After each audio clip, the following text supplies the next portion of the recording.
सहर को पछरे पकई मुझे गाँ अभियान रे बेस किछि दिन हेलानी आपण मानक सहित संपर्क टिके छिड़ी जाइथिला कारण कोरोनार महामारी तापरे इलेक्शन तापरे गरम एबे से सब टली गलानी झिपिझिपि वर्षा आरंभ हेलानी सेइते गाँ बुले नउछि आपण मानक चलंतु आगु बुझिबा।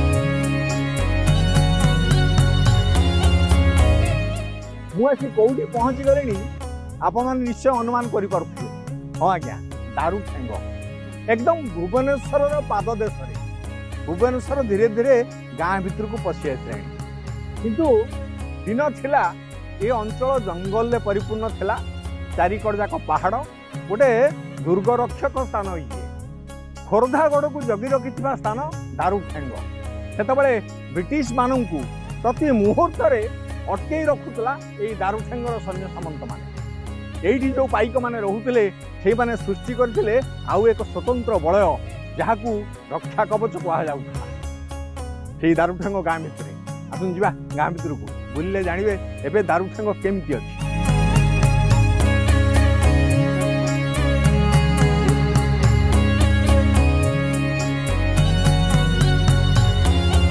आई लव दारुठेंग केते भल पाती बुले जानिबा।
नमस्कार मुझे गोटे गाँ अभियान अश्रुमोचन नामकरण एक कार्यक्रम को धरिकी आसी गाँ बुलूची मुझे पहुँचली दारुठेंग कि कौन दारुठेंग ना कौन ता ना दारू तुंग तुंग ओहो अपभ्रंश केबे ठारू गाँ बसिलानी गाँ अवश्य सठिक कहि परिलुनी तबे बोध तबे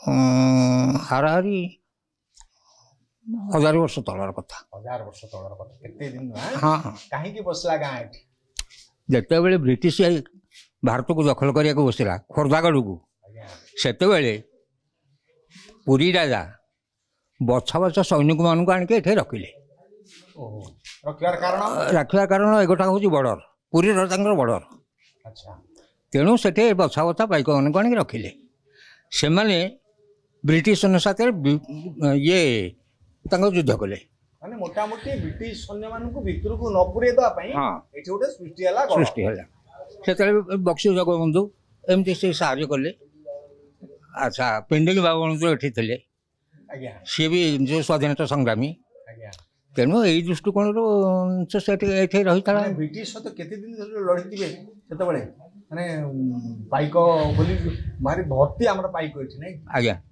ब्रिटिश सहित लड़ी की आम देश को स्वाधीन करने अवदान संग्राम अच्छा आ गोटे कथा ये जो दारू तुंग बोली कहउचंती आज्ञा ये एमिते नाम कोन काई केला एठो दारू ब्रह्म जाइथले बोली दारू जाइथिले माने बुझे जगन्नाथंकर जो चलंती जो प्रतिमा आज्ञा जो प्रतिमा एठू लिंब गछ जो संग्रह करा दी जाइथला कोन प्रथम प्रथम सभा प्रथम ओहो प्रथम जो जगन्नाथंकर हेइतला मूर्ति से मूर्ति एठू काठ जाकी तेरीथला सेठू सेठेउ जोठू जगन्नाथ दारू जाती सेठी गोटे मूर्ति स्थापन कराती तेणु एठे कौन करागला ना पतित पावन गोटे मूर्ति करागला मत कह कि आम गाँव कौन कौन सब मंदिर सब अच्छी आम ग्राम महियामणि देवंकर प्रथम विजयस्थली दारुडांगा ग्राम प्रतिष्ठित होती जहाँ नहीं आज ये ग्राम दारू ठुंगरू दारू ठेंग बोली प्रमाणित होती जहाँकि इतिहास लिखित अच्छी मंदिर आमर शिव मंदिर गोटे अच्छी दारुडांग पंचायत आउ पार्श्व देवादेवी मंदिर अनेक तैयारी राजा प्रतिष्ठित ग्राम देवती दुलादेवी पीठ ता देहरु अन्यतम सबु दिगरे ठाकुराणी स्थापन राजा माध्यम करा जाइथिला पूर्व पुरुष मानकर कथा कथित मूलक यह हूँ आम गाँव किंवदंती चतुर्पार्श्व आमर अच्छा दुलादेवी नाकचंडी भुआशुणी जागुलाई खंडवाल देवी शिखरचंडी देवी विमला सारला मंदिर तथा तारिणी मंदिर आउ स्कूल निकटस्थ हनुमान मंदिर तैयारी होईची एवं तार सब राम मंदिर हनुमान मंदिर आम तो बर्तमान राम मंदिर हनुमान मंदिर पीठ भीतर आमर जोटा कहते मध्यवर्ती स्थान सेटा हूँ जगह अच्छा आ गोटे कथा मुझे जाना चाहिए आप मत कहे कि पर्वपर्वाणी सब कौन आम पूजा पर्वपर्वाणी महियामणिकर आमर देवस्नान पूर्णिमा करा जाए महियामणिकर तापर रथ यात्रा तो बर्तमान होनी चलती प्रतिमा अच्छा बर्तमान चलनी चलने चेष्टा कर महियामणिकर करने आगे स्वयं रामचंद्र राम लक्ष्मण सीता आमर जी हनुमान अच्छा ये आम नवात्मक गोटे यज्ञ करा जाए 9 दिन काल 9 दिन पंच सब आसती सब यज्ञ करा जाए 9 दिन भितर शंखुड़ी अन्न भोगराग सब चले गाँव रु बहुत माने भक्त सब भोगराग भी करती आउ बड़ धरण गोटे प्रोसेसन करा जाए हनुमान आमर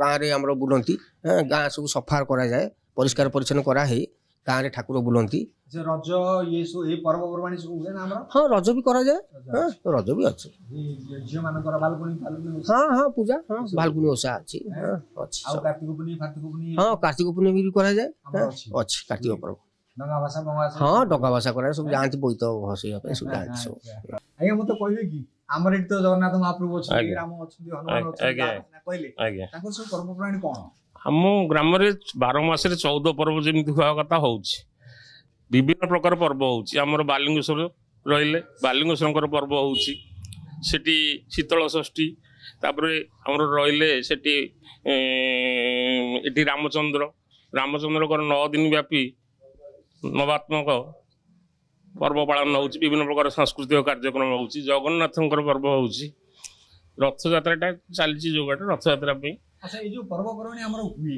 तार जो खर्च बार्च की बन करे खर्च बार्च हमर प्रत्येक साइर जो ये हो जोटा साइर फंक्शन जेजा साइर जो फंक्शन हुए से साइ से फंक्शन टी करे प्रथ बड़ फंक्शन होउछि हमर दोल पंच दोल एटा समस्त मिसी गाँ समूह करंती गाँ समूहर अवदान बहुत हमर प्रोसेशन पंच दोल रु आरंभ हुए प्रोसेशन माने 7टा साइ पूरा कंटेस्ट रे माने प्रतिद्वंदी हिसाब रे चले प्रोसेशन योटा ऐतिहासिक प्रोसेशन तापर 3 दिन ऑपेरा शो हुए 3 दिन पर 4 दिन पर ठाकुर ये विभिन्न प्रकार घर द्वार बुलिकी भोग खाई तापर जमुना स्नान करिकी सरलबणी केतोटी घरे खाइकी तापर मंदिर को जाती आज्ञा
ଯାହା ହଉ ଗୋଟେ ପରମ୍ପରାକୁ ଆପଣମାନେ ବଞ୍ଚେଇ ରଖିଛନ୍ତି ସେଥିପାଇଁ ମୁଁ ଆପଣମାନଙ୍କୁ ଆଉ ଥରେ ଧନ୍ୟବାଦ ଦଉଛି ଆଉ ନମସ୍କାର ଜଣାଉଛି।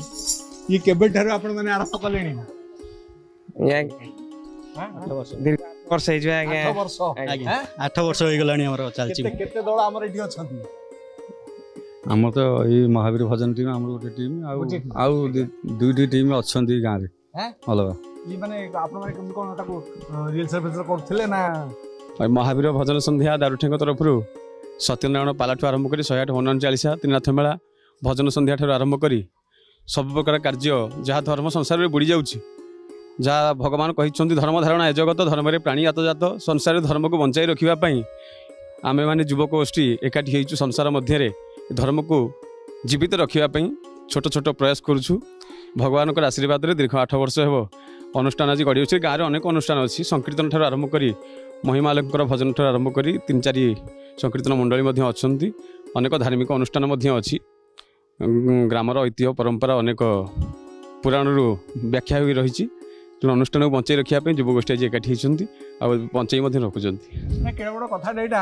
ଆମ ଗାଁ ଆଜ୍ଞା 1000 ବର୍ଷ ତଳର ଗାଁ। ଆଜ୍ଞା ଆଜ୍ଞା। ସେତେବେଳେ ବ୍ରିଟିଶ ସରକାର କାଳେ ଏବାଟେ ପଶିଯିବ ଖୋର୍ଦ୍ଧାଗଡ଼ ପାଖରେ ପହଞ୍ଚିଯିବ ବୋଲି ଆଜ୍ଞା ପୁରୀ ରାଜା ଏଇଠି ପାଇକମାନଙ୍କୁ ଆସିକି ଅଟକେଇଥିଲେ ଯେ ତମେ ଏଇଠୁ ଅଟକେଇବା ଆରମ୍ଭ କର। ଆଜ୍ଞା ଆଜ୍ଞା। ସେମାନେ ଏଇଠୁ ଅଟକେଇଥିଲେ। ଆଜ୍ଞା। ଏଇଠୁ ପ୍ରଥମ କରି ଜଗନ୍ନାଥଙ୍କ ମୂର୍ତ୍ତି ତିଆରି ହବା ପାଇଁ ଦାରୁ ବ୍ରହ୍ମଙ୍କ ଉଦ୍ଦେଶ୍ୟରେ ବୋଲି ଗାଁ ନାଁ ଆମର ଦାରୁ ହେଲା। ଆଜ୍ଞା। କେଡ଼େ ସୁନ୍ଦର କଥା। ତେଣୁ ଆମେ ଆମ ପରମ୍ପରା ଯେଉଁ ପାଇକମାନଙ୍କ ପାଇଁ ଆମ ଗାଁ ପ୍ରସିଦ୍ଧି ଲାଭ କରିଥିଲା, ଯେଉଁ ପିଣ୍ଡିକି ବାବୁ ବଳେନ୍ଦ୍ର ହୁଅନ୍ତୁ ସେ ବକ୍ସି ହୁଅନ୍ତୁ ସମସ୍ତଙ୍କ ପାଦ ଏଇଠି ପଡ଼ିଥିଲା। ଏଇ ମାଟିରେ ସେ ମହାନ ବୀର ପୁରୁଷ ମାନଙ୍କର ଜନ୍ମ ଏ ମାଟିରେ ହେଇଛି। ଅନେକ ବୀର ସନ୍ତାନ ମାନଙ୍କୁ ମଧ୍ୟ ଏ ମାଟି ଜନ୍ମ ଦେଇଛି। ଦାରୁଠେଙ୍ଗ ମାଟି ଯାହାର ନାମ ଯୁଦ୍ଧଗଡ଼ ନାମରେ ପରିଚିତ, ଯୁଦ୍ଧକୁ ଗଡ଼ ରୂପରେ ପରିଚିତ ହେଇଥିଲା ପରି ଯାହାର ନାମ ଯୁଦ୍ଧଗଡ଼ ଆଜି ମଧ୍ୟ ପରିଚିତ। ଆଉ ଯେଉଁ ଗ୍ରାମରୁ ଦାରୁ ଜଗତରନାଥ ଜଗନ୍ନାଥ ମହାପ୍ରଭୁ କାଳିଆ ସାନ୍ତ ବଳିଆର ଭୁଜ ମହାପ୍ରଭୁଙ୍କ ନିକଟକୁ ଯାଇଥିଲା ପରି ଯେଉଁ ଗ୍ରାମର ନାମ ଦାରୁଠେଙ୍ଗ, ଇଏ ସେ ପୁରାତନ ଗ୍ରାମ, ସେ ଐତିହ୍ୟ ଭରା ଗ୍ରାମ। ଏ ମାଟି ଅନେକ ବୀର ପୁରୁଷ ମାନଙ୍କୁ ଜନ୍ମ ଦେଇଛି।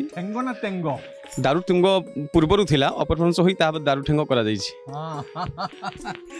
ବର୍ତ୍ତମାନ ଆମେ ତାକୁ ବଞ୍ଚେଇବା ପାଇଁ ଆମର ସେ ପାଇକ ଆଖଡ଼ା ହଉଛି। ପାଇକ ଆଖଡ଼ା ଅଳ୍ପ ଅଳ୍ପ ଚାଲିଛି, କିନ୍ତୁ ସମସ୍ତେ ତ ସେଥିପାଇଁ ଆଜିକାଲି ସମାଜ ତ ଭୁବନେଶ୍ୱର ପଶି ଆସିଲାଣି ଆମ ଆଡକୁ। ଆଧୁନିକତାର ଲାଜ ଲାଗିଲାଣି ଯେ ଆଉ ସେ ସଜବାଜ ହେଇକି କରିବା କି। କିନ୍ତୁ ମୁଁ ଭାବୁଛି ଆପଣମାନେ ଚାହିଁଲେ ହେଇପାରନ୍ତା। ମାନେ ଆପଣମାନେ ଯଦି ଭଜନ କୀର୍ତ୍ତନ ଆଡ଼କୁ ମନ ଦେଲେଣି ନିଶ୍ଚିତ ଭାବରେ ଆମର ବିପ୍ଳବ ଆମ ସଂଗ୍ରାମର କଥାଟାକୁ ଆଉ ଥରେ ବଜେଇ ରଖିପାରିବେ। ଯୁବକ ଚାହିଁଲେ ସଂସାର ସବୁ କିଛି କରିପାରିବେ, କିନ୍ତୁ ତା ପାଇଁ ପ୍ରୋତ୍ସାହନ ଦରକାର, ସାହାଯ୍ୟ ଦରକାର, ଆଉ ଗୁରୁଜନ ମାନଙ୍କର ଆଶୀର୍ବାଦ କାମନା ରହିଲେ ନିଶ୍ଚିତ ଭାବରେ ଅଗ୍ରଗତି ହବ ବୋଲି ଆଶା କରାଯାଉଛି। ହଉ ଆଜ୍ଞା ମାନେ ଧନ୍ୟବାଦ। ଯୁବକ ମାନଙ୍କୁ ଆପଣମାନେ ମତାନ୍ତୁ। ଅଶେଷ ଧନ୍ୟବାଦ।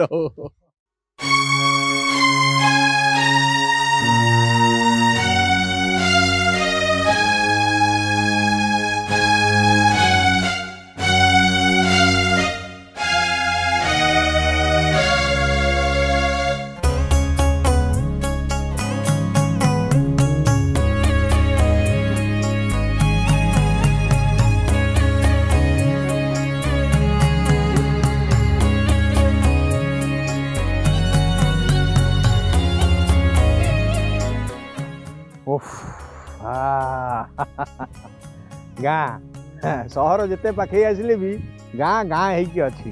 ଯାହା ବି ହଉ ଟୋଟାଲ ଗାଁଟାକୁ ତ ମୁଁ 4 ଭାଗରେ ବିଭକ୍ତ କରିବି।